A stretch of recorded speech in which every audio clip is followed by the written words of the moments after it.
back to the channel.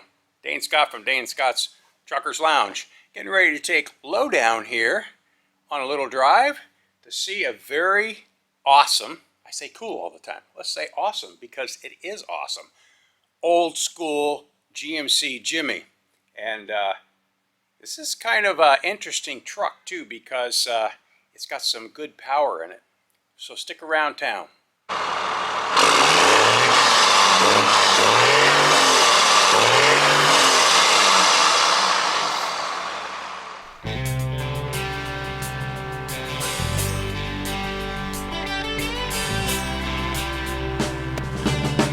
Painted sky in a sunset scene, through the window of a GMC. White lines and lighted signs got me hypnotized. There's nothing like the feel of the road and the smell of the diesel smoke. Another 10 or 20 miles, I'll be pulling in this thing. So let's get this show on the road, shall we? 13 years just laying it down, driving my GMC. Yeah, you know what I mean.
Oh man, so them bad boys are going on Jim.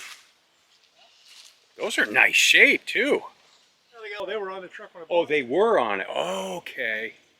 But when I put that diesel in, I didn't have the tank lead, so I bought that down at West Point, you know, and gave $200 for it. It had the mounting things and everything, you know. Those are what was on at the 1020s, right? Yeah. In fact, them were the rears right there. Old school cool. Well, that one is. The other one Split was the rims. steering. I went over on that side was the steering.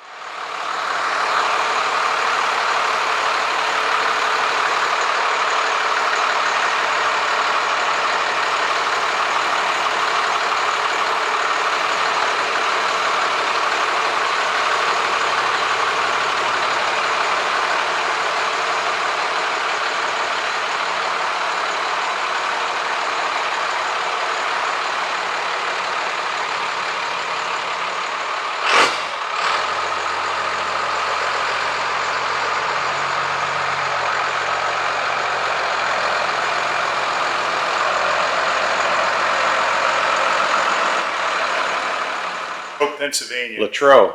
I was delivering a load of oxygen in there. I seen this tucked over in the weeds behind the garage. So when I went to leave, I went in the garage. I says, what's the story on that old B model Mac back there? Well, that's a GMC. Yeah. Oh. Well, the story was that they sent it out to a motor shop to put a new motor in it. Uh-huh. Well, they put the same size cubic inch in it, but a 6-cylinder straight six 360 has got more torque than a V6 does. Okay. And they couldn't pull their ingots around the yard to hot mold on the ingots. So they couldn't. They refused to drive it because it was unsafe. So there it sat for a couple of years. Wow. So I went in and seen the head guy in the office, and I said, "You guys want to sell that truck out there?" Well, I don't know. We got like $5,000 worth of fines on that, and they drove it over there like it was a regular truck. Mm-hmm. The mechanics did. No license plates, no emergency brake, blah, blah, blah. So they paid all them fines, and I said, "Well, it ain't worth much over junk price." I says, "I'll give you $200 for it." There you go. I said, "Well, we'll call and let you know." So a month goes by, and they call me up and say, "Yeah, but we'll just get rid of it, clean things up around here. You bring $200 down, you can have it." I says, "By any chance do you happen to have a title?" "No, we don't got a title. We'll just give you a bill of sale on that." And so I says, "Okay." So the next time I was down there, they had their own numbering system, like this tape on tape. It had this number on it. Uh-huh. And I says, "Check this number out, and it's in your computer." So I had one of the girls do it. She found a title. And it was an Ohio title. So got it notarized, and I called GMC Brook Park, and they said it was a 1951. Oh. And then a buddy of mine that used to have one of these that drove for Lindy where I worked said, "Al, that's a 1950. So I already titled it a 51. And because the 51s had the wing vents.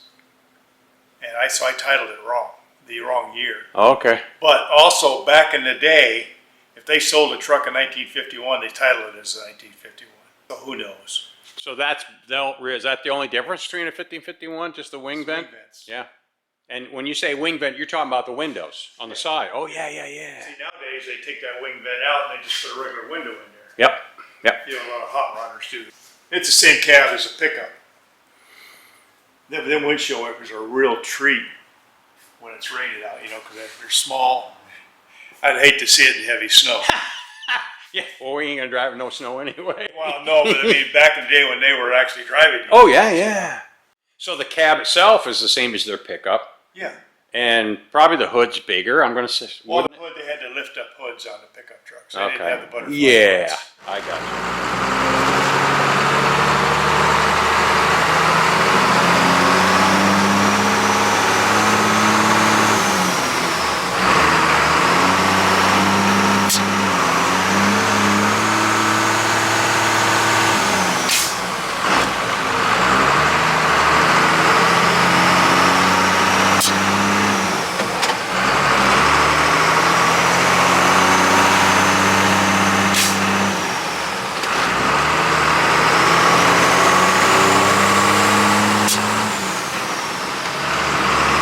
Sorry about it, not too smooth. It's old school. It's not supposed to be that smooth.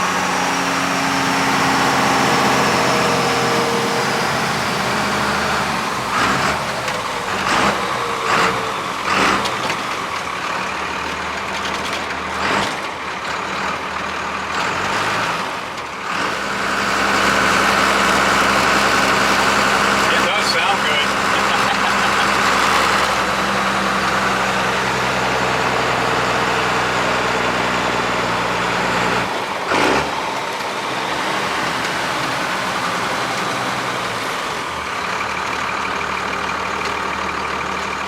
So you sold the gas motor out of it, and how did you decide on this? Well, first of all, tell me what it is, and then how that Well, came I to be. wanted to find a 471 Detroit because that's what they did put in. Oh, those. yeah. They called them a 630 when they had the 4-cylinder Detroit, like Wayne's got, Wayne okay, yeah. racing truck. I found this one for 2,000. Motor, transmission, the aftercooler. This has got air to air on it, and it had an air compressor on it, and Yeah. so I had everything I needed. Only thing I ended up doing with this motor is I put a brand new turbo on it. So I bought a turbo out of China there for 150 Right. bucks, brand new or something like that. And what is this motor again? This is It's a 5.9. 5. Only had about 195 horse, but with the aftercooler, it's probably around 225. Okay. So it's a good 200 Yeah. horse anyways. Yeah.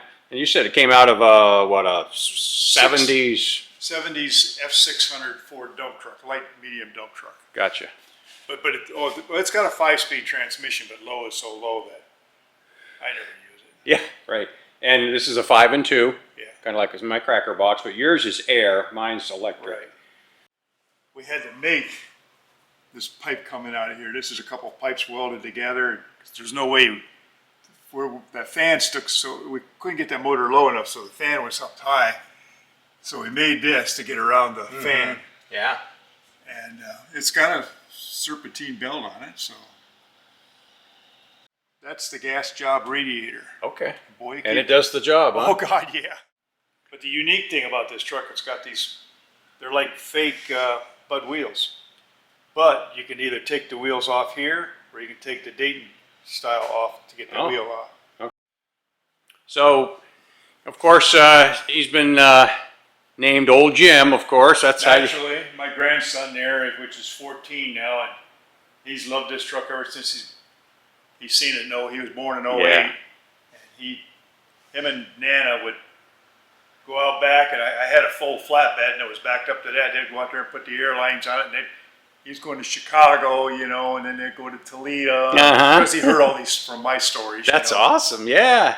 I mean, and that the young guy there is latched onto it. That's awesome. Yeah, it's going to be his truck. He's about determined when he's 16, he's going to drive this to Edgewood High School.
right, well. So we hope you enjoyed that, and the ride and all the info, and until next time, you guys keep the hammer down.